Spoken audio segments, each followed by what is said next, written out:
It is a mistake, recently promulgated by some, to see the left-hand path in general and Satanism in particular as merely a body of esoteric knowledge and or a collection of rituals or magical workings, either of which or both may be dipped into for personal edification and to provide oneself with an image.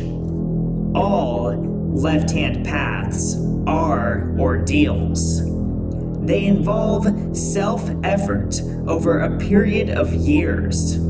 They are also dark and involve the individuals who follow them going to and beyond the limits all societies impose. That is, they are sinister or evil. They involve real sinister acts in the real world, not playing at sorcerers or sorceresses. Certain individuals and certain organizations who claim to belong to the left-hand path have tried to dispel the evil that surrounds the left-hand path and Satanism by denying the very real evil nature of these paths. However, what do these imitation Satanists, these posturing pseuds, think Satanism is, if not evil? If Satanism is not evil, then what is? Or, more precisely, if Satan is not evil, then who is? The true nature of evil, and thus Satanism and the left-hand path, has been misunderstood. Evil is natural and necessary. It tests, culls, provokes reaction, and thus aids evolution. And to repeat, Satanism is replete with evil. It is evil. Satanists are sinister. Satanists are evil. They cannot but be otherwise. Evil, correctly defined, is part of the cosmic dialectic.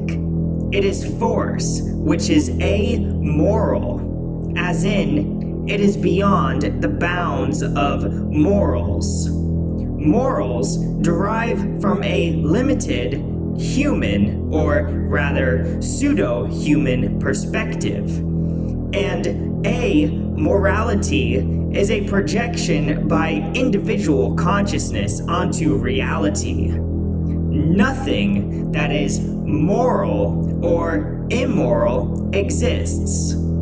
All morals are therefore artifice.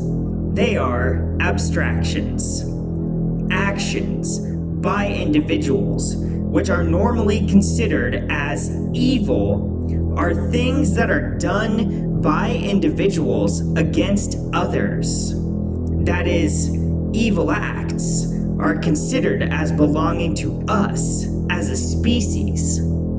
Take, for example, the fact that it is not considered evil for a tiger to kill and eat a person. That is considered natural in the nature of the tiger. What has been and generally is considered to be evil in humans is in general nothing more than instinct, or rather a feeling, a pre-conscious desire.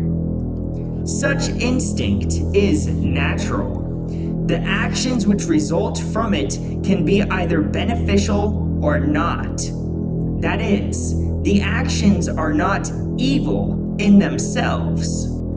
They should not be judged by some artificial abstractions, but rather by their consequences, by their effects, which are either positive or negative.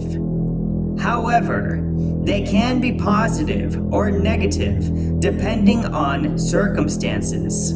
That is, the evaluation of them can vary depending on the perspective chosen. This perspective is usually that of time. The only correct judgment about a particular act or action is one which takes into account the effects of that action, not only in the present but also in the future, and this latter on a vast timescale. Thus, the judgment concerning such acts is essentially apersonal.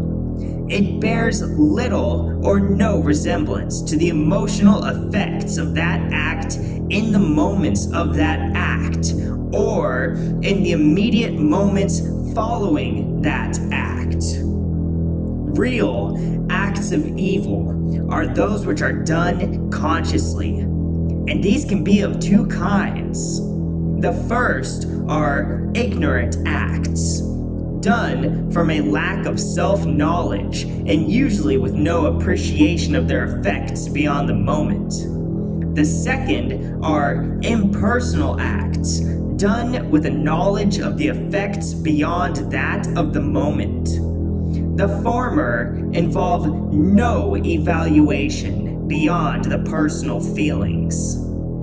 The latter involve an evaluation beyond the personal, although they may still be personal acts, as in of benefit to the individual.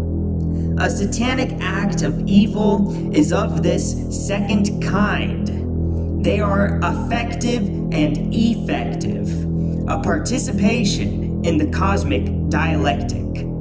At first, they may not be fully understood, as in they arise from instinct in the main. But the satanic intent behind them makes the individual more conscious, more aware of their effects, both personal and supra-personal, thus enabling judgment to be cultivated. Instinctive acts are not evil. They usually derive from immaturity. Evil acts derive from maturity, but immaturity is required to reach this stage. That is, there is a growth. Morality tries to stifle instinct and thus restricts growth. Satanic acts of evil, in effect, redress the balance and allow real maturity to develop.